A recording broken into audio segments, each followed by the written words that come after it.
वाह, क्या आईपीओ है। तो प्राइमरी मार्केट में लगातार एक्शन बना हुआ है। आज 2 एसएमई आईपीओ लिस्ट हुए हैं। 2 आईपीओ के आज आखिरी दिन है। आखिरी दिन क्या करना चाहिए, पैसे लगाने चाहिए या नहीं लगाने चाहिए, अगर लगा दिए तो लिस्टिंग इन किस तरह के हो सकते हैं, इन्हीं तमाम सवालों के जवाब तो तलाशते हैं इस सेगमेंट के अंदर हम। और हमारे साथ इसमें हमारी मदद करते हैं हमारे सहयोगी शौर्य हमारे साथ अब जुड़ चुके हैं। शौर्य, आज 2 आईपीओ बंद हो रहे हैं, 2 और साथ ही साथ 2 की लिस्टिंग भी हुई है। क्या कुछ डिटेल, शुरुआत कहाँ से कर रहे हैं आप? जी, लिस्टिंग से करते हैं। बहुत ही शानदार लिस्टिंग हुई है। सबसे पहले उस आईपीओ की बात करते हैं एसएमई से, जिसमें शानदार लिस्टिंग हुई। हमने पिछले हफ्ते कुछ आईपीओ की लिस्टिंग हुई थी एसएमई में, हमने कहा था फ्लैट हुई है, ऐसा नहीं है। लेकिन आज जो लिस्टिंग हुई है उसमें एक जबरदस्त ट्रेंड देखने को मिला है। पहला है काका इंडस्ट्री, वो बीएससी पर 110 प्रति शेयर के ऊपर लिस्ट हुआ है और इशू प्राइस से 90% के प्रीमियम पर है, क्योंकि इसका इशू प्राइस था 58 रुपये प्रति शेयर और ये 110 पे लिस्ट हुआ है। और इसका जब सब्सक्रिप्शन चल रहा था तब भी इसी तरह का रुझान देखने को मिला था, क्योंकि आईपीओ कुल 292.7 टाइम्स सब्सक्राइब होता हुआ नजर आया था और कंपनी ने कुल आईपीओ से 21.23 करोड़ रुपए जुटाए हैं। जिसके बाद अब जो प्रमोटर की होल्डिंग है वो 95% से घटकर 70% के आसपास आ गई है। इसके अलावा भी आज एक लिस्टिंग हुई है क्या? जी, कौन सी हुई है जरा बता दीजिए। जी, तो दूसरी लिस्टिंग हुई है, उसकी तरफ नजर डालते हैं। दूसरी लिस्टिंग जो हुई है वो हुई है एक्सेलरेट बीएस की। एक्सेलरेट बीएस की भी अच्छी लिस्टिंग हुई है, लेकिन इतनी अच्छी नहीं कह सकते, क्योंकि काका इंडस्ट्री की तो बहुत ही शानदार लिस्टिंग हुई है। एक्सेलरेट बीएस का अगर प्राइस देखें तो वो बीएससी पर लिस्ट हुआ है 109 रुपये पर और इसको प्रीमियम मिला है 22% के आसपास, क्योंकि इसका इशू प्राइस था 90 रुपीज़ प्रति शेयर का। और इस पर भी सब्सक्रिप्शन अच्छा खासा देखने को मिला था। ये टोटल 49 टाइम्स ज़्यादा सब्सक्राइब होता हुआ नजर आया था और कंपनी ने कुल 5.69 करोड़ रुपए जुटाए थे। और इसके बाद प्रमोटर होल्डिंग 100% से घटकर 70% के आसपास आ गई है। तो चलिए, एक्सेलरेट बीएस की भी अच्छी लिस्टिंग हुई है, 22% के प्रीमियम पर लिस्ट हुआ है, तो इसे खराब नहीं कहेंगे। लेकिन जब शानदार इतना प्रदर्शन हो जाता है, जब सचिन अगर शतक मार दें, दोहरा शतक मार दें, तो उसके बाद अगर नीचे के खिलाड़ी 70-80 मारते हैं तो लगता है बहुत कम रन बने हुए हैं। तो यहाँ पर आप देख सकते हैं जो हमने को सलाह दी थी, और यहाँ पर उस सलाह पे अगर आप लोगों ने पैसे लगाए होंगे तो निश्चित रूप से आप लोगों को काका इंडस्ट्रीज़ में अच्छे रिटर्न मिलते हुए दिखाई देंगे। तो कार्यक्रम का तो नाम है वाह क्या आईपीओ है, लेकिन आज जिस तरह की काका की लिस्टिंग हुई है तो कह सकते हैं कि वाह क्या लिस्टिंग है। तो शानदार रिटर्न यहाँ पर आते हुए दिखाई दे रहे हैं। आज 2 आईपीओ बंद हो रहे हैं, वहाँ पर क्या कुछ आंकड़े कह रहे हैं, क्योंकि शानदार रिस्पांस मिल रहा है। कल हमने मैनेजमेंट से भी बात की थी, उसका भी एक छोटा सा हिस्सा अपने दर्शकों को हम दिखाएंगे अभी आगे चल करके। लेकिन आज एक पहले एसएमई में बात कर लेते हैं और कार्यक्रम की समाप्ति जो है वो आज के मेन आईपीओ के साथ करते हैं। जी, अगर एसएमई की बात करें तो जो आईपीओ आज बंद होने जा रहा है वो है असरफी हॉस्पिटल्स, और उसकी अगर बात करें तो उसमें आज अच्छी खासी सब्सक्रिप्शन देखने को मिला है। वो आज 19 जुलाई 12 बजे तक 49.94 टाइम सब्सक्राइब हो चुका था, यानी अच्छा खासा सब्सक्रिप्शन देखने को मिला है। और उसका जीएमपी चल रहा है 32 रुपीज़ प्रति शेयर, यानी इस पे 61.54% का प्रीमियम पे कंपनी लिस्ट होती हुई नजर आ सकती है।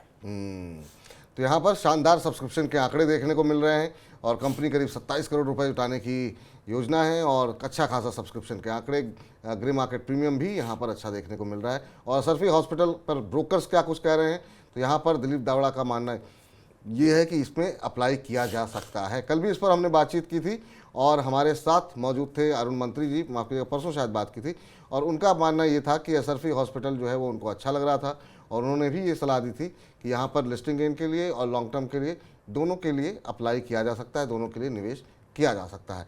और अब लौटते हैं अब मेन बोर्ड पर। मेन बोर्ड का जो आईपीओ खुला हुआ है उसका आखिरी दिन है।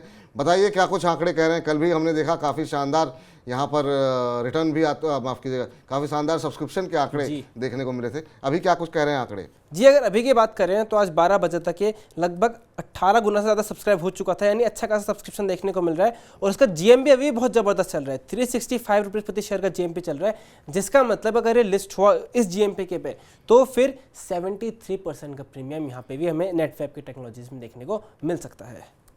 चलिए, तो नेटवेब के पे आपको बता दें कि यहाँ पर अच्छे खासे प्रीमियम मिलने की उम्मीद है। करीब जैसा कि बता रहे थे कि 73% के आसपास का प्रीमियम पर लिस्ट हो सकता है।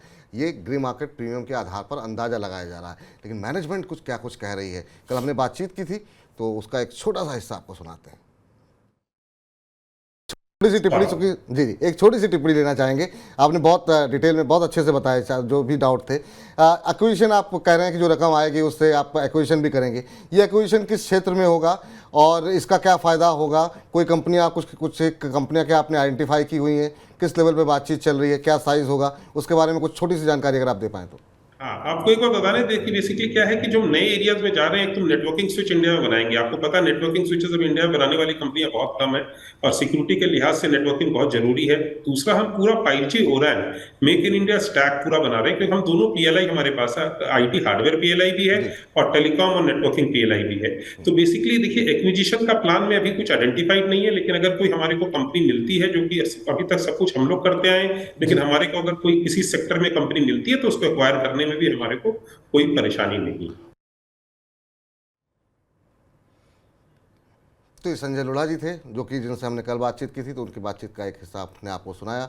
लेकिन हमने अविनाश गोरखकर जी से पूछा कि क्या इसमें नेटवर्क में पैसे लगाने चाहिए, नहीं लगाने चाहिए, क्या कुछ वो सलाह दे रहे हैं हमारे दर्शकों को, वो भी सुन लीजिए। मैं समझा नहीं, वापस बताइए। मैं कह रहा हूँ लिस्टिंग गेन के लिए कोई टिप्पणी करना चाहेंगे? लिस्टिंग गेन क्या उम्मीद करें जिस तरह का सब्सक्रिप्शन आंकड़े देखने को मिल रहे हैं, या फिर GMP जो अभी सॉरी बता रहे थे? मैं समझता हूँ कि कम से कम 50% तो आपको एक कंफर्टेबल अपसाइड मिलना चाहिए। हालांकि ये कहना मुश्किल है कितना प्राइस पे ये लिस्ट होगा, लेकिन 45 to 50% लिस्टिंग गेन्स कंफर्टेबली आपको लिस्टिंग गेन्स मिलेंगे। और हालांकि जिस प्रकार का रिस्पांस इंस्टीट्यूशनल कम्युनिटी से आया है, एंकर इन्वेस्टर से आया, प्लस रिटेल से आया, मुझे लग रहा है कि 50% अपसाइड लिस्टिंग गेन्स पे पॉसिबली डेफिनेटली लग रहा है कि ये शेयर लिस्ट होगा। तो ग्रे मार्केट प्रीमियम के आंकड़े कह रहे हैं कि 73% प्रीमियम पर लिस्ट होगा। अविनाश गोरखकर जी कह रहे हैं कि 50% प्रीमियम पर लिस्ट होगा। जरा कुछ एक जो ब्रोकर्स की राय है, जरा वो भी हल्का सा अगर आप दिखा दें, हम अपनी टीम से निवेदन करेंगे, क्योंकि बाकी ब्रोकरेज हाउसेस क्या कह रहे हैं कि अप्लाई करना चाहिए कि नहीं करना चाहिए। आखिरी दिन है आज, तो आपको बता दें कैपिटल मार्केट की तरफ से कहा गया है कि आप अप्लाई कर सकते हैं, मे अप्लाई। चॉइस ब्रोकिंग की तरफ से पूरी तरीके से कहा गया है कि इसमें अप्लाई करना चाहिए। दिलीप दावड़ा साहब का मानना ये है कि आप अप्लाई कर सकते हैं, और जियोजीत फाइनेंशियल सर्विसेज भी कह रहा है कि यहाँ पर अप्लाई करने की, यानी कि सब्सक्राइब करने की सलाह दी जा रही है। अभी विपुल जी एक अपडेट दे देते हैं। हमने 12, देखिए आज आखिरी दिन है, तो जितना हमने 12 बजे सब्सक्रिप्शन बताया था उससे डबल हो गए ऑलमोस्ट। अब अगर नेट वेब की बात करें तो 36 गुना सब्सक्राइब हो चुका है, और असरफी हॉस्पिटल जो है वो 91.45 सब्सक्राइब हो चुका है। यानी आखिरी दिन की वजह से 2 घंटे में ऑलमोस्ट डबल के आसपास दोनों में सब्सक्रिप्शन देखने में नजर आ रहे हैं। शानदार सब्सक्रिप्शन के आंकड़े देखने को मिल रहे हैं। अब तो मुझे लगता है कि बहुत कम ही लोग होंगे जिनको ये IPO मिल पाएगा। तो चलिए, अब आखिरी दिन में अब जो लोग अपनी किस्मत आजमाना चाहें, और आप अपनी किस्मत आजमाना चाहते हैं, तो अब आजमा सकते हैं।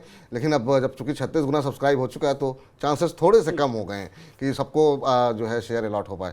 सर बहुत बहुत शुक्रिया, धन्यवाद, बहुत डिटेल में बताया आपने, और हमने मैनेजमेंट की बात भी बता दी लोगों को, दर्शकों को अपने एक्सपर्ट क्या कह रहे हैं वो भी बता दिया, ब्रोकरेज हाउसेस की जो तमाम रिपोर्ट्स आई हैं वो भी बता दी। तो बाकी निर्णय आपका है, आप अप्लाई करना चाहते हैं, सब्सक्राइब करना चाहते हैं या नहीं करना चाहते हैं। फिलहाल इस कार्यक्रम को अब समेटने का वक्त हो गया है।